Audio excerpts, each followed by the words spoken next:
佳妮，我会多和我爸妈沟通的，过去的事都过去的。况且过去也不仅仅是你一个人的错，我也有错，最主要还是错在我这里。你以前年轻，没有多少社会阅历，才会轻易被我哄骗。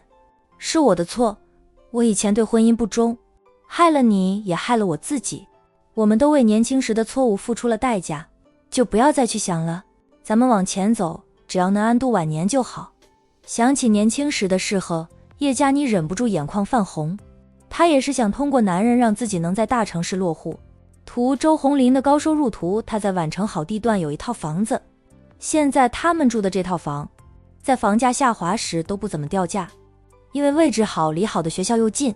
当初海玲离婚时直接砸了装修，叶佳妮嫁进来后，夫妻俩又重新装修了，按照叶佳妮的喜好装得了。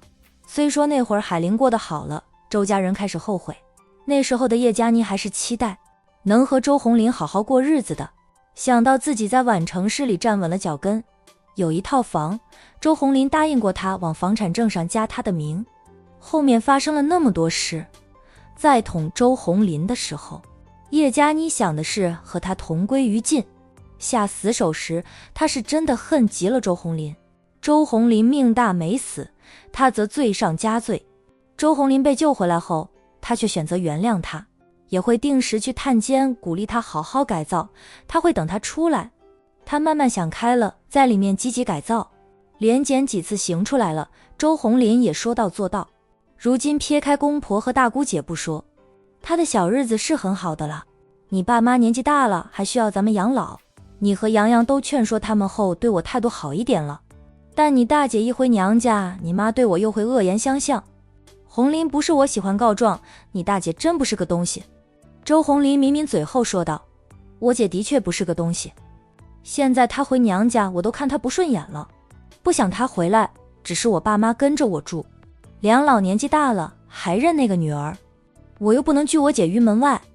以后只要我姐回娘家，你就告诉我，我回来，有我在，她不敢怎么样。她目前最想做的就是给洋洋安排相亲，千万不要听她的。叶佳妮提醒地道，洋洋有他妈，有他继父，再不济还有他小姨姨丈把关，他们的圈子层次不同，眼光也独，帮洋洋找的另一半绝对是好的。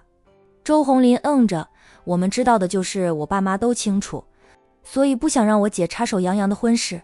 洋洋有主见，以他今时的社会地位，他大姑想见他一面都难呢，更不要说左右他的婚姻大事了。不说了，你快下楼去陪他们吧，我洗好碗就休息休息，看会儿电视。叶佳妮将周鸿林推到了屋门口，拉开门让周鸿林下楼去陪梁老散步，也是多点时间陪一陪儿子，父子俩能说说话。周阳待不久的，等散步回来肯定就要回去了，你们在小区里走一走，跟别人聊聊天，别太快回来，让我一个人在家里做点想做的事。你爸妈在家，我是连看电视的资格都没有，因为梁老霸着电视了。叶佳妮不好和两位老人家争也争不来。好，那我们晚点再回来，你洗好碗就休息休息。要买点水果回来吗？买菜的时候买了那么多水果，不用再买了，洋洋又不怎么吃。叶佳妮说道，咱们4个人吃不了多少的，也就是老人家看电视无聊才会找点东西吃，好吧？那我下楼了，去吧。周鸿林转身走向电梯时，叶佳妮退回屋里，关上了屋门，然后他整个人的神经都松了下来，总算能自己一个人待一会儿了。他回到厨房里，清洗好碗筷，收拾了一下厨房后，便到大厅的沙发上坐下，打开电视看一下新闻。平时他是连沙发都很少会坐的，因为公婆会坐在沙发上看电视，他不想和公婆待在一起，只要公婆在厅里，他就待在厨房里或者房间里，除非周鸿林在家。每天出门买菜就是他最想做的事，因为可以不用看婆婆那张臭脸，他也能去逛逛街，跟熟悉的人聊聊天，话话家常。在用钱方面，他手里头宽松得很，就这一点好，他能买自己想买的东西，买菜也是想吃什么就买什么。不过公婆每天都会点菜，要求他买什么菜，做什么菜，他会满足梁老的要求，但也不会委屈自己。每天的3餐总会有梁老喜欢吃的，也有他夫妻俩喜欢吃的。周阳陪着梁老在小区里散步，梁老带着他专往人多的地方钻，小区的老住户可以说是看着周洋，从一个小奶娃长到现在30出头的，看到周洋都很热情地打招呼，然后又羡慕周家梁老好福气，有个这么优秀的孙子。梁老就是炫耀孙子的。小区的老住户周洋也熟悉，跟大家聊天也聊得来，私底下他是没有大总裁的架子的。老住户们是知道30年前海玲被婆家欺负的事儿，不过周洋还愿意和亲爸这边走动，那些人也不好多事的在周洋面前提起过去。多少人背地里都说周家那是祖坟冒了青烟，海玲培养出来的儿子那么优秀，多少也便宜了一点周家。虽说周洋更偏向母亲那边，回周家的次数不算多，但他每个月都会定时打钱给父亲做生活费，他随便一出手就是2万块的生活费，多少人一个月都赚不到2万块钱呢？大老板就是不一样，有的是钱，而周洋有这份底气，有这份财力，还不是因为海玲的原因。海玲是江城凤家的家主，自己早就成了个女强人，再嫁又嫁了宛城陆家的人，两家都是有钱的主。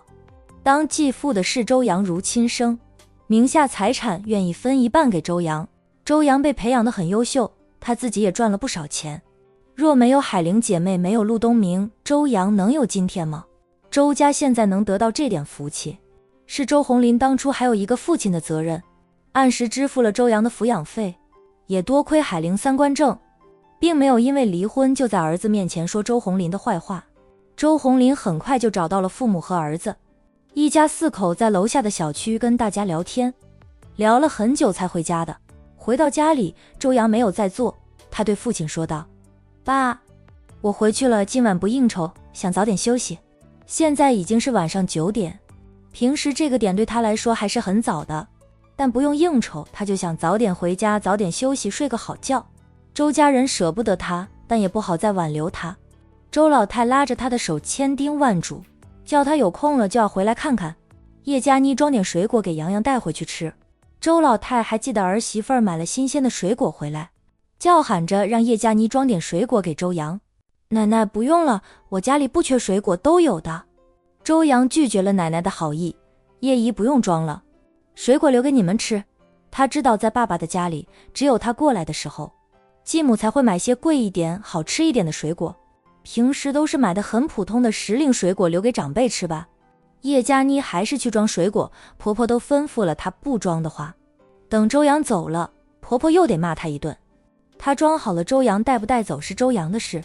周洋并没有带走，等叶佳妮装好水果拎过来时，周洋已经按开了电梯门。他说道：叶姨，你们留着吃，我不要，我先回家。他进了电梯里，按上了电梯门，让叶佳妮无法冲过来塞给他带走。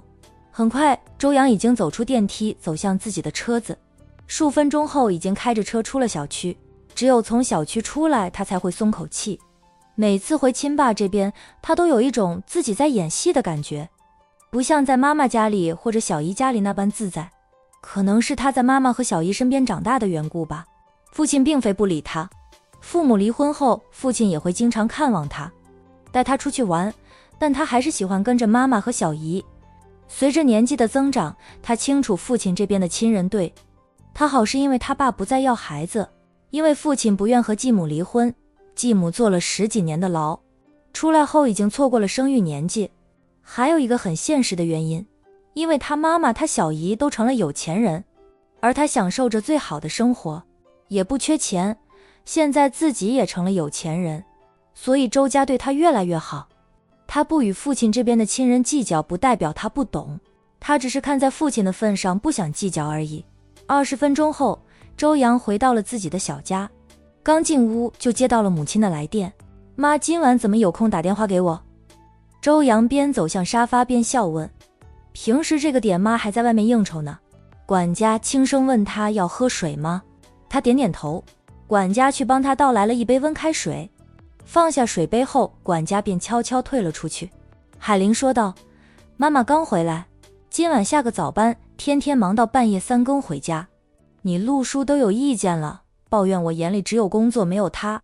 周洋道：妈也是不能总顾着工作，要早点回家，有些事可以放手，让别人去办的就让别人去做，不是说陆叔生气，而是妈的年纪渐渐大了，这般高强度的工作身体吃不消。妈知道了，所以今晚就下个早班了，明天还得处理组里的一些事。这个家主真不是人干的事情，太多了。海玲吐槽。吐槽归吐槽，她每天依旧是兢兢业业的。比起上任家主，海玲是很负责任的了。虽然她也紧握住大权，不过对族人要好很多。族里的年轻人只要有能力的她都大胆地用他们，并不怕他们会滋生出夺权心思。她有足够的能力及手段压制住他们。其实大部分族人并没有多大的野心，只要肯给他们机会，他们都会很努力地做好本职工作。大部分人都是求稳的，只要生活过得下去，他们都不会作死。海林当年没有根基，都挑起了凤家的重担，走得很稳。凤玉却是从小在凤家长大，凤家众人看着他长大的，也知道他的能力。以后凤玉从母亲手里接过重担，走的路会比海林当初顺很多。洋洋，你什么时候有空回来一趟？妈看好了一个女孩子，妈也跟她接触过数次了，多方打听过她的人品，觉得适合你。你回来，妈安排你们见见面，吃吃饭，就算成不了，也可以当朋友。你一个异性朋友都没有，儿子养得那么优秀，却没有女朋友，海玲总有点挫败。妈，我要出差，没时间回去呢，出差回来又要飞 H 市，龙庭那边需要我帮忙，不知道什么时候才会回来，真没有时间去相亲。周阳拒绝得很自然，他也真的没有时间回去相亲。海玲哦了一声，你又要出差啊？去哪里出差啊？妈看看距离远不？不远的话，妈就带那个女孩子过去和你见见面，吃顿饭去东城挺远的。妈不着急相信你儿子，不会打光棍的你30好几了，还单身狗一枚，叫妈怎么不着急？妈很想相信你，可你也要做的让妈相信你才行呀。看给你安排相亲，你都说没有时间。妈看中的这个女孩子真的很好的，并非江城人，是凤氏和他家公司有合作。妈才认识她的周阳一手握着手机，一手端起了管家刚才倒给他的那杯温开水，喝了2口后说道：妈真的没有时间呀。这样吧，过年放假了，妈给我安排一下。还要等过年放假呀？中秋国庆假不行吗？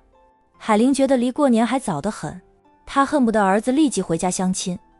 这个得看情况行吧，下次我休假就回去一趟。